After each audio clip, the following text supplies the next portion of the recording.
So, real quick, the more I look into large language models, the more they look kind of like compilers to me in some ways.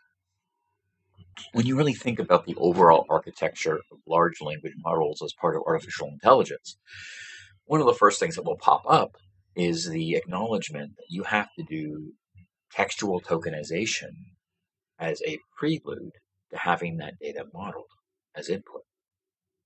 Because what's happening is all of your input of your text prompt is being tokenized and converted into essentially a sequence of integers.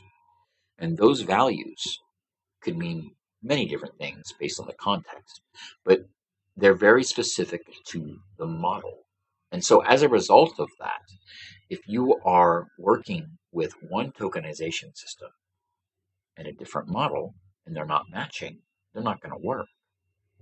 And so, when you think about the large language models, it's not just a matter of, okay, text input, text output. There are different layers here.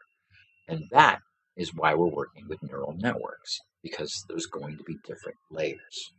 The important thing to understand is that this is a sequential process. You have to do tokenization before you can do the modeling. Because what you're really doing is you're taking in the context of the rest of the world, in the whole wide world, and you're summing it down to the world that the model knows about. And because of that, you have to be able to throw out some of that resolution. And that is where some of the fun stuff happens. Because we all know what happens when you have a prompt, things go crazy.